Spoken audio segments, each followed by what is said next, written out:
হরে কৃষ্ণ।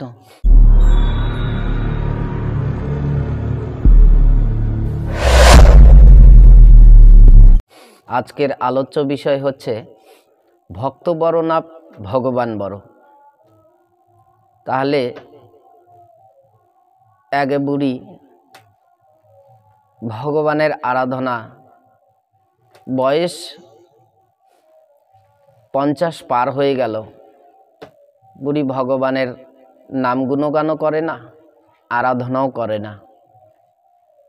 তো যখন 50 পার হয়ে গেল, 60-এ যখন পা দিল বুড়ি, তখন মনে মনে ভাবে এখন বয়স 60, এই 60-এ যদি হরিনাম না করি, শেষে যদি ঘাটে যাই, আর তো হরিনাম হবে না। এই 60 বছর বয়স থেকে বুড়ি হরিনাম গাওয়া শুরু করলো। কৃষ্ণ নাম করতে করতে ভগবান সন্তুষ্ট হয়ে তো একদিন দেখা দিল। সেই বুড়িমাকে বলল, এই বুড়ি, তো তোর তপস্যায় আমি সন্তুষ্ট হয়েছি, তা বল কি বর চাস? তা বুড়ি তখন বলল, আমাকে যদি তুমি বর দাও, তাহলে আমি তোমার কাছে 3টে বর চাই, 3টে বর তুমি দিয়ে দাও। তা ভগবান বলছে যে না না, 3টে বর দেবো না, বর আমি একটাই দেব। যদি একটা বর নিতে চাও তাহলে তুমি নিতে পারো। বুড়ি বলছে না, 3টে বর দিতে হবে। ভগবান বলছে দেখি শুনি আগে 3টে বর কি। তখন বুড়ি বলছে যে আমি চোখে দেখতে পাই না, আমার চোখটা যেন ভালো হয়ে যায়। 2 নম্বর বর হচ্ছে আমি সোনার খাটে বসে যেন এই ঘুমোতে পারি। 3 নম্বর বরটা হচ্ছে আমি যেন নাতি নাতনির মুখ দেখে যেতে পারি। তা ভগবান বলছে না, 3টে বর দেওয়া যাবে না। বর যদি তোমাকে নিতেই হয় তাহলে তুমি একটা বর নিতে পারো। তা এখন বুড়ি চিন্তায় পড়ল, তাহলে এখন কি করি? ভগবান তো 3টে বর আমাকে দেবে না, ভগবান বর দিবে একটা। বুড়ি চিন্তায় পড়ে গেল। সেই বুড়িমা মনে মনে ভাবল, তো ভগবানকে বলল, একটু আপনি দাঁড়ান, আমি চিন্তা করে নেই কোন বরটা আমি নেব, বর তো আপনি একটাই দেবেন।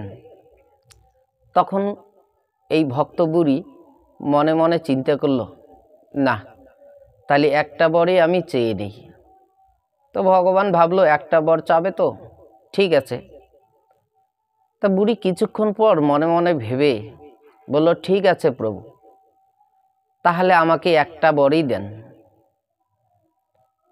তা ভগবান বলল, ঠিক আছে, চাও দেখি বরটা। তা বুড়ি একবারে বলে ফেলল, আমি সোনার খাটে বসে যেন নাতি নাতনির মুখ দেখতে পারি। হরে কৃষ্ণ। তা একটা বরই নিয়ে নিল। ভগবানও বলল যে ঠিক আছে, তথাস্তু, দিয়ে দিল বর। এখন দেওয়ার পর ভগবান চিন্তা করলো, কি ব্যাপার, আমি তো বর দিয়ে দিলাম, বুড়ি কি বলেছিল যে আমি যেন সোনার খাটে বসে নাতি নাতনির মুখ দেখতে পারি। তাহলে ভক্ত কত বড় চালাক, ভগবানের চাইতেও চালাক হচ্ছে ভক্ত। এখানে বুড়ি চোখে দেখতে পায় না, তাহলে সে অন্ধ। এবার সোনার খাটে বসে যদি নাতি নাতনির মুখ দেখে, তাহলে এবার ছেলের যে বউ আছে, বৌমা, তার কোনো সন্তানাদি নেই, তার অনেক দিন যাবৎ কোনো সন্তানাদি হচ্ছে না। তা বুড়ির ইচ্ছে ছিল যে নাতি নাতনির মুখ দেখবে। তাহলে এমনিতে অনেক রোজাবদ্ধ অনেক কিছু দেখিয়েছিল, কিন্তু কোনো সন্তান আসেনি। বুড়ি বুদ্ধি মনে মনে চিন্তা করলো যে এখন ভগবানের কাছে যদি চাই, এটা অবশ্যই পাবো। তাহলে ভগবান তো 3টে বর দেবে না, একটাই। তাহলে বুদ্ধি করে বুড়ি চেয়ে নিলেন যে আমি সোনার খাটে বসে যেন নাতি নাতনির মুখ দেখতে পারি। এবার সেই বুড়ি চোখে দেখতে পায় না, এবার দেখতে চাইলো নাতি নাতনির মুখ। এবার সে সোনার খাট চেয়েছিল, সে সোনার খাটে বসে যেন সে দেখতে পারে। বুড়ি অন্ধ ছিল, সেই অন্ধ বুড়ি সোনার খাটে বসে সে নাতি নাতনির মুখ দেখবে। তাহলে তিনটেই এক বরে তিনটে হয়ে গেল পূরণ। ভগবান মনে মনে চিন্তা করলো আমার থেকে তো ভক্ত আরো বেশি চালাক। তাহলে এখানে চিন্তা করুন, যার জন্য শাস্ত্রে বলছে যেই জন কৃষ্ণ ভজে সে বড় চতুর। চতুর হলেই তবে ধন রাখা যাবে, চতুর না হলে ধন রাখা যাবে না। ধন রোজগার করা যত সহজ, তার থেকে বেশি সহজ কঠিন হচ্ছে খরচা করা। এবারে আমরা অনেক কিছু মাথায় নিয়ে আসি, কিন্তু সেটা ধরে রাখতে পারি না। সেটা ভগবানের করুণা কৃপা চাই। ভক্তের উপর করুণা কৃপা হলো বলেই ভক্ত, যার জন্য এই কৃষ্ণ ধন সম্পদ, রাধা ধন সম্পদ, সে ভক্ত ধরে রাখলো হৃদয় মাঝে। যার জন্য ভগবান ভক্তকে বড় করলেন। কেন? ভক্তই আমার চেয়েও বড়। ভক্ত যদি সুখে থাকে তো আমি সুখ, আমার সুখ। ভগবান নিজেই বলছে, যার জন্য বলছে যে আমা হইতে নাম বড়, নাম হইতে আমার ভক্ত বড়। কেন? চতুর হলেই তবে তো রাখা সম্ভব।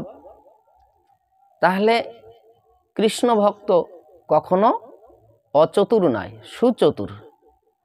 তাহলে ভক্ত আর ভগবানের এই লীলা আপনাদের কীরকম লাগলো? যদি আপনাদের ভালো লাগে অবশ্যই এই হরিকথা ভাগবত কথা শোনার জন্য অবশ্যই চ্যানেলটি সাবস্ক্রাইব করবেন, বন্ধুবান্ধবদের শেয়ার করবেন। আর যদি এই ভাগবতীয় কিছু কথা জানার ইচ্ছে থাকে অবশ্যই কমেন্টে লিখতে পারেন।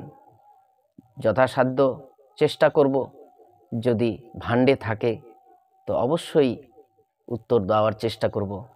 রাধে রাধে। হরি নাম করুন, কৃষ্ণ নাম করুন, শান্তিতে থাকুন। রাধে রাধে।